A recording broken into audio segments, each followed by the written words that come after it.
Interest of the federal government to ensure that that state is at peace.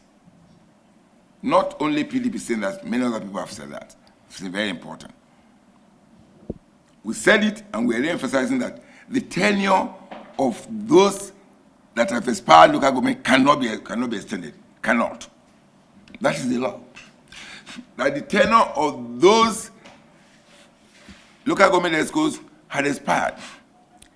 I do know as a fact today that there are processes in Rivers State to have local government elections. So the expectation from our perspective that the state will do that which is important, which is necessary to have that in place. So we are confident, sir. When we have those processes completed, there will be no excuse for her to have the kind of imaginary tension that are created. Okay? Running a party can be tough, but we're up to the task, and that's why we're saying we believe that that concern that you have raised is being sorted out because the State Electoral Committee of the body there in Rivers, they're working around the clock to ensure that we have an election. And when they have the election, of course, the local government will be constituted. But again, we should appeal to the federal government to ensure that they do not create an environment that gives impression as if there are more to that as to allow the people of Rivers State to enjoy that dividend of democracy that goes to the grassroots under the local government administration. In each of those positions at the National Working Committee, they're specified and recognized in the Constitution. And what the Constitution says with regards to legal issue, that the National Legal Advisor has the sole power to represent the party, to defend the party, its organs, and officers on any transaction. There's only one PDP. There are no two PDPs. The only party that is registered with INEC is PDP, and it is recognized by its national officers. So I do know some of these issues are in court. Some of them will be subject to, we don't talk about that, but that is the provision of our Constitution. And the legal advisor, the national legal advisor, is the authority of the party that is entitled to institute action, to defend actions on behalf of the party, its organs, its chapters, and its officers. And that's the position. It's very clear. It shouldn't be anything beyond any semantics. It is clear, and the court indeed has actually pronounced on this. The judgment, of course, says it is the national legal advisor that has the authority to institute action, defend action for the party, its agencies and organs and officers. The Constitution is very clear. And local government are related to the state because they are closest to it. Now, as a party, we're viewing those positions of the Supreme Court. And we're viewing with concern, and I say this, the fact that the federal government is trying to create another bureaucracy that will be corruption leading to talk about local government kind of body are creating to control those. We think that will be another recipe for trouble. It will be close to where it will be available for manipulation from the federal government. We believe that if there are reforms to be made on the local government administration and transparency, it should be done in conjunction with the governors, not a fiat of the position of the federal government that went to court. In a court, I'm a lawyer, I won't cast abstraction to the court, which in its wisdom has ruled in a particular way. But of course, I believe that will not be the end of the matter as we speak, because the people who have responsibility for the local government are the governors. Federal government don't see people in my village. It is the government that sees them. Therefore, if there are concerns, then it should be a discussion of how do we reform the process so that the benefit can go to the people, not by some fiat, because the law does not attempt the impossible. The law does not attempt the impossible. When it does, it will fall face flat. So I believe that we haven't seen the end of that with respect to the local government administration, because the states, the governors, have responsibility. If there's problem in the local government in Oyo State, they won't call federal government. They will call the state government. So there must be that understanding that the state government has a duty, has a responsibility, and what you can work on is to work on the best way to allow for efficiency of that tier of government in conjunction with the governors. And the Constitution provided for local government joint account. The Constitution provided for it. The governor didn't provide for it. So at what point does it become illegal to operate that? So again, these are issues that are ongoing. As a party, we're going to have more conversation. We're going to talk to our governors more and find out a common position and present it. And we believe that ultimately, the governors must have a substantial role to play with regards to administration of local government, because it's right there in their laps. Sir, it's like you are passing your own judgment after that of the Supreme Court. I just said that I don't think I'm rendering an opinion. I'm not passing judgment. I'm a lawyer, I cannot.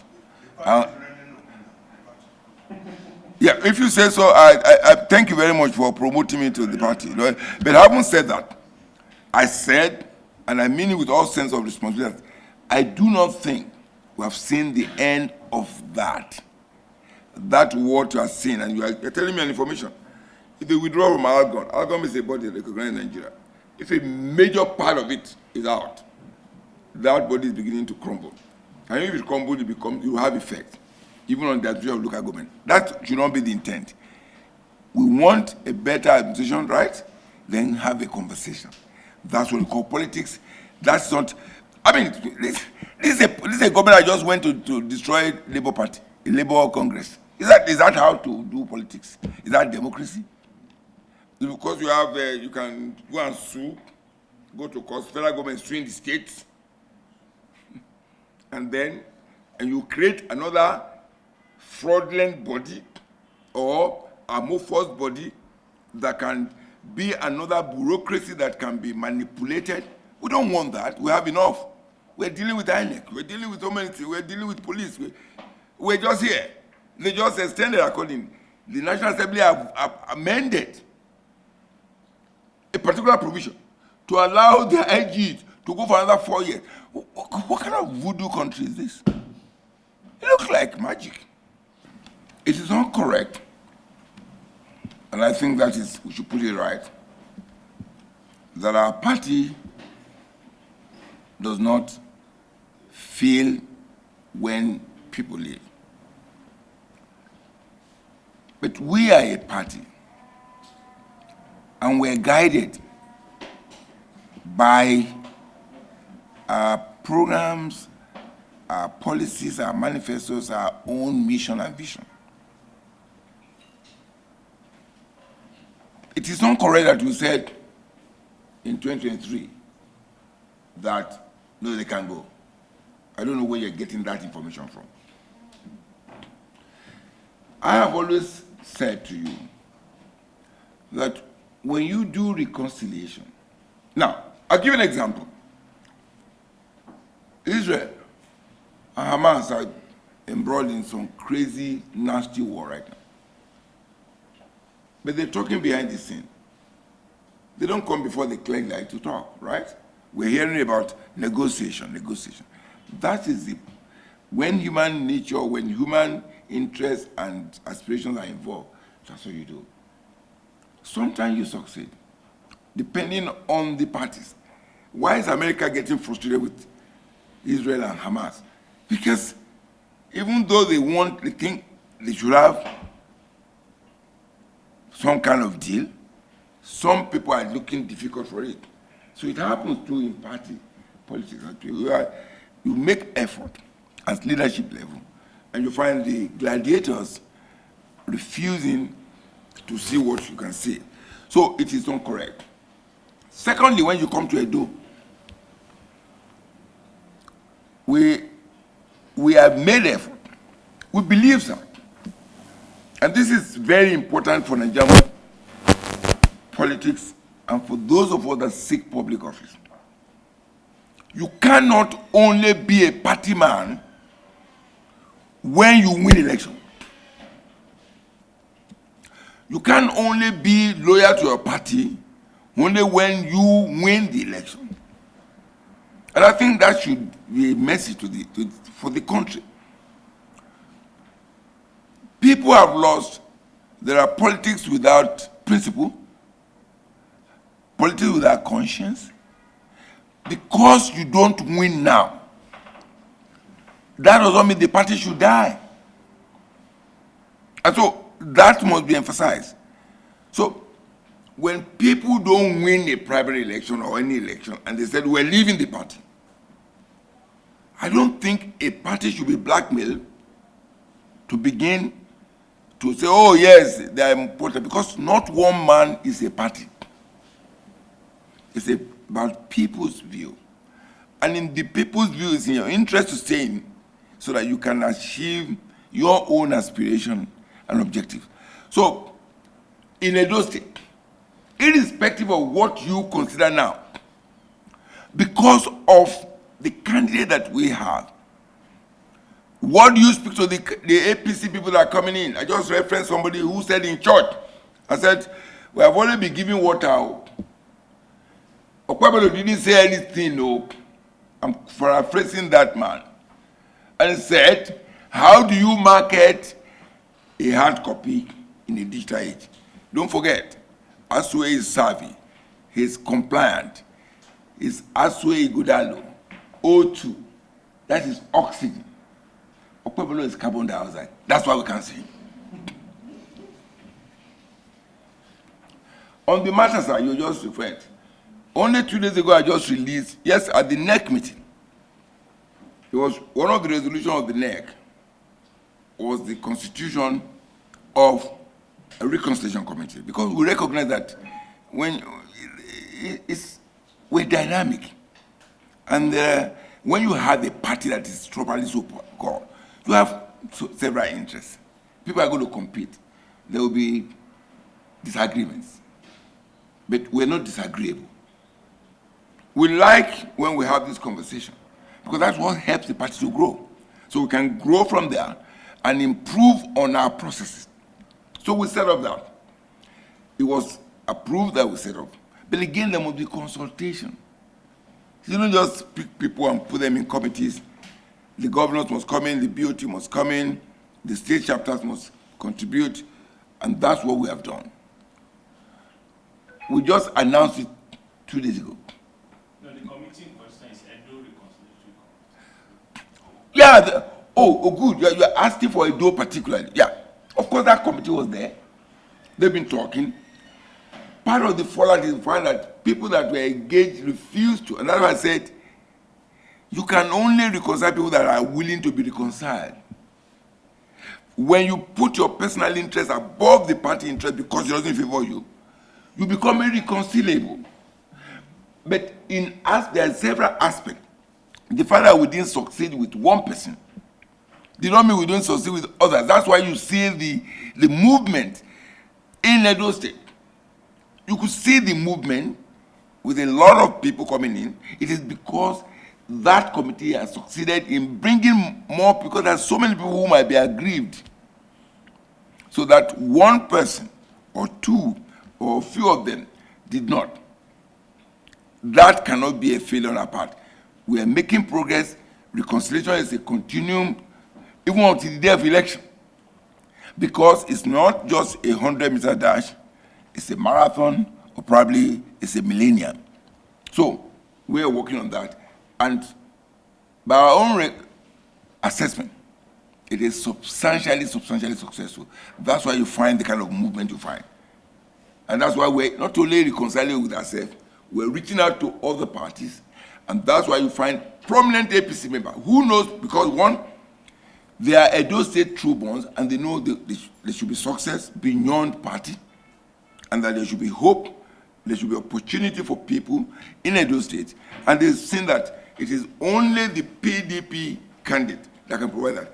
Notice, and this is very significant, it is only PDP that is campaigning today in Edo State that you can connect with, that is palpable, that you can feel. The APC, he can't. That's why we challenge him. We need Okwebelo to come out. Let's have a debate. But he cannot, because he lacks capacity. He's a senator, they say, but then we have seen the manner and the character of the senator that he is, that not one significant thing in the National Assembly that he has done on the floor of the Senate, and that's why he's very quiet and he's completely uninspiring there. The Edo State. There are 2 off-season elections coming up in September and November. Edo State in September and Ondo State in November. So, but for today, we're talking about Edo State, so that we can engage you and you know exactly what we're doing in Edo State as a party, and know the state, so that we can clarify some issues that, of course, is pending. You are aware now that the Edo State governorship election is coming up on the 21st of September, and Dr. Asue Ighodalo, the candidate of the PDP, and I emphasize that, the candidate, the legally nominated and sponsored candidate of the PDP, Dr. Asue Ighodalo, is coasting home to victory. We are very satisfied with his performance so far, and the acceptance by the people of Edo State. And this acceptance and performance is not just from a fluke. It is based on his campaigns, his engagement, the manifesto that he has presented to the people of Edo State, derivable from the policies and program of the PDP. So we're certain, we're confident, we're coasting to victory in Edo State. We're running a very robust, people-oriented programs that are palpable, people can feel. And that explains why you can witness the enthusiasm with the people, the commitment. It's actually like a movement in Edo State that cut across party lines. It's not about, we have presented a candidate that is good, accepted by the people, and so party lines have been blurred, because it's an organic kind of campaign. And don't take my word for it, just watch it. And you'll see people getting involved, getting connected, including APC members, prominent APC leaders. You recall about 2 weeks ago, a very prominent APC leader said, and I quote him, he said,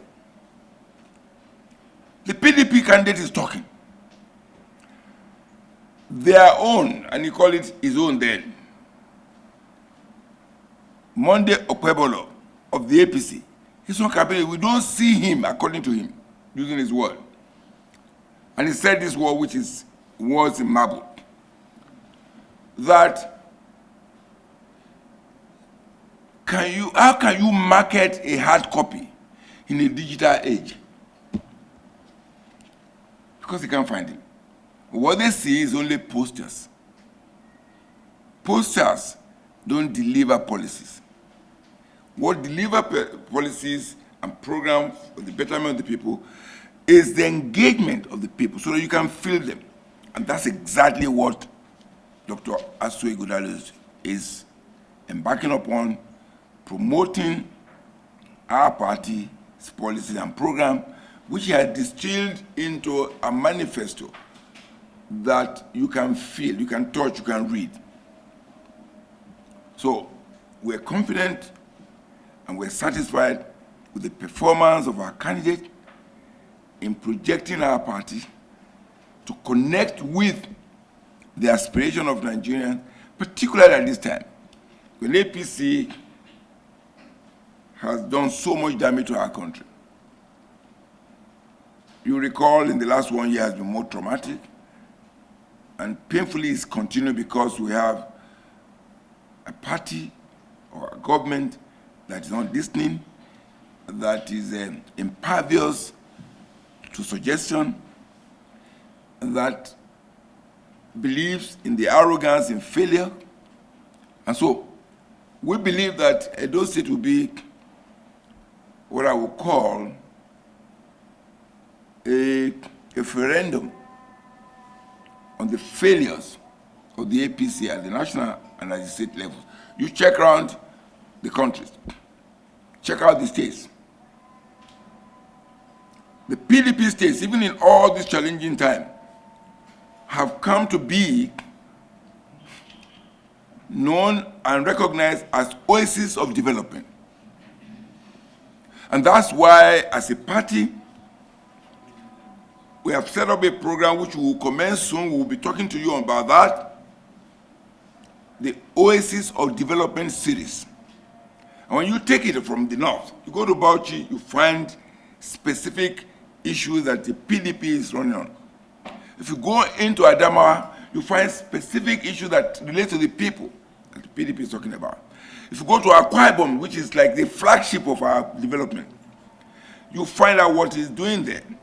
Urban renewal, human capital development, housing renewal, and urban development, scholarship, a whole lot of things that the PDP states are doing. You go to Oyo State, you find the governor of Oyo State is involved massively in agriculture and is refurbishing and creating network of roads to ensure that these connections are made. You go to River State, you find the governor there. Even with all the challenges, he's making very giant strides in ensuring that the dividend of democracy is provided. You go to Osun State, it's one huge construction site. And when you put in money into construction, what you do, you reflect the economy. That's to tell you that there's PDP there, and that's exactly what Dr. Asue Ighodalo is doing. So for us, we're bringing a candidate that has the capacity. He's been in the private sector. He's a guy who's a lawyer. He has done so well in the private sector as well as in public sector because he was on the board of the committee for the construction of the second Niger Bridge. So this is the man that we present to Edo State, and that very, very happily, excitedly, the people of Edo State has accepted him. And that's why you find that there is a blur in the lines of politics because people say, look, this will be in line with our own aspiration and our future. And so that has been what we're doing. So we're here today to let you know what the stage we are. The organic followership of the campaign is, like I said earlier, don't take my word, you go find out. Because we're proud of our own product, we're satisfied with its performance, and it's doing exceedingly well. Just 2 days ago, there was a debate, kind of conversation organized for the parties. He was there, the candidate of the Labour Party was there, but of course, expectedly, the APC went on a wall. Nobody could see him. And it's in the public domain. is afraid because he has no manifesto, he's not competent, he lacks capacity. Whatever he said he is, we can't feel it. So, what have they resorted to? Because they know that they cannot engage our candidate, the PDP candidate, Dr. Asue Ighodalo, they know that they cannot win in a conversation and a contestation of ideas and programs and policies, and haven't realized that they have no prospect in the election. Leaders, the panicky leaders of APC, and very recently, Comrade Adams Oshomole, they began to begin propaganda, falsely claiming and peddling lies that the candidate of the party, the PDP, had been disqualified. And you recall, I don't know how many of you watch a TV program on Arise TV. It was the pitiable Adams Oshomole that actually brought himself to public ridicule and odium by lying on national TV, claiming a non-existent judgment of the Court of Appeal. So they felt that the candidate of the PDP had been disqualified. And it was a barefaced lie that is beneath the office that he holds. You remember he was a governor, and today is a senator, and for him to go there is unfortunate, and that's why we must begin to have conversation about our democracy, about the conduct, about what we need to do as a code of conduct for people in public offices, where when you blatantly come on to spew lies and misinformation, there should be consequences. But I'm sure we're going to get there. And I'm sure part of that judgment will be the election in Edo State, where lies, propaganda, misinformation, and outright falsehood will be punished. We know that because those people are very smart, they're intelligent, and they're proud people, not proud in the negative, proud in the positive, believing that you can't just come around to mess around with us. So, the APC have tried that. I'm sure right now they must be licking their wound. And I think it is important for Nigerians to know that what Comrade Adams Oshomole did is reprehensible and is condemnable. Coming to the national TV to lie. And you recall in that encounter, when he alleged or he lied, or if I want to be nice, I would say when he deployed that falsehood, but you can choose whatever you want to choose. When they were asked, do you have the judgment that you're talking about? He was stammering. He was stammering because he has no answer. And sadly and painfully, he admitted that, yes, I don't have the judgment. Because there was no judgment like that. But he thought he could not, because the anchor of the programs was smart and say, prove this statement you made. And he had none. We can say to you categorically that the Court of Appeal that he referenced did not in any way disqualify or even made any mention to the idea of disqualification of the candidate of the PDP, Dr. Asue Ighodalo. What happened? And in any event, we have the court judgment here. This is the court judgment, the Court of Appeal. And the judgment was rendered on the 22nd day of July. And just for emphasis, I'll just read a particular part of that judgment to you, which was the last concluding part of it by the presiding judge.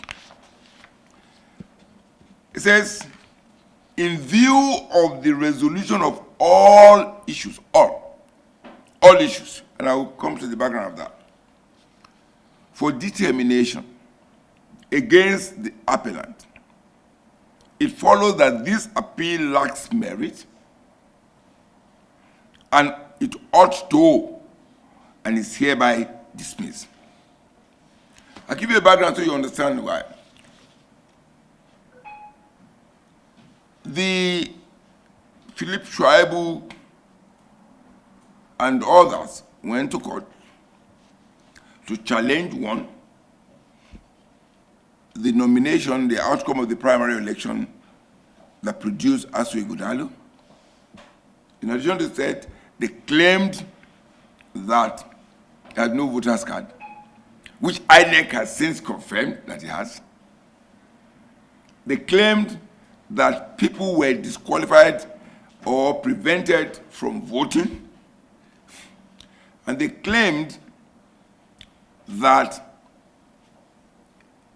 the certain actions of the committee allocated illegal votes to him. And that's why he succeeded. At the court, the main issue was that in court there are processes. You can either go by writ of summons or by originating summons. And so that was challenged.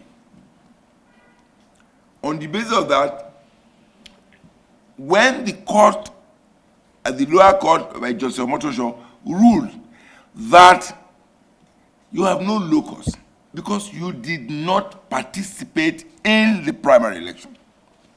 Because that what gives you locus. If you did not participate, you become what we call in law a busybody, a meddlesome interloper. And so the court ruled that. So he appealed to Court of Appeal. And so the issue at the Court of Appeal was that you could not have been able to go to court because you didn't participate. Therefore, your appeal failed. So the issue about voters' card and all of that, which of course INEC has independently confirmed to be okay, was not before the Court of Appeal. So when Oshomole was struggling and stuttering and stammering on TV, he did not understand these facts. So we understand the only reason they're doing that is that they're confused. They have unsellable candidates. They have a man who has no capacity. The man who is afraid of you. And these are the people he should be responsible to, because through you he can sell himself and his program, if any. And I wonder what APC can sell anyway in Nigeria today. Probably they will sell protests. They will sell hunger. They will sell frustration. They will sell hopelessness. But of course, Edo people are not ready for that. They've gone the right way with Asue Ighodalo. So, my brother, in the other hand, let's just look at Okwebolo. Severally, bodies here, your institutions, the newspapers, the TV stations, or social media groups, and other online media outlets have requested constantly for an engagement with him. We have challenged him. We want a debate. That is the essence of democracy. We are mirroring America according to us in our process. Right now, the presidential candidates are suggesting 3 debates in September, in 1 month. Now we have an Okwebolo who will not commit to. But interestingly, we have information that a national outlet, a TV station, has invited him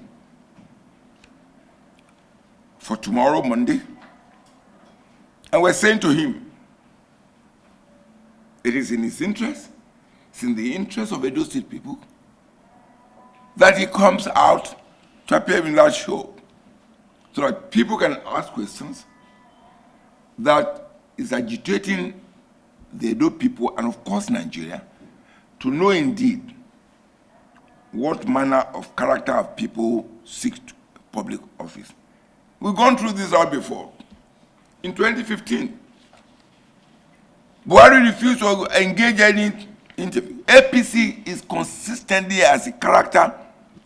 They have that policy of despising the people and refusing to engage through you, the people.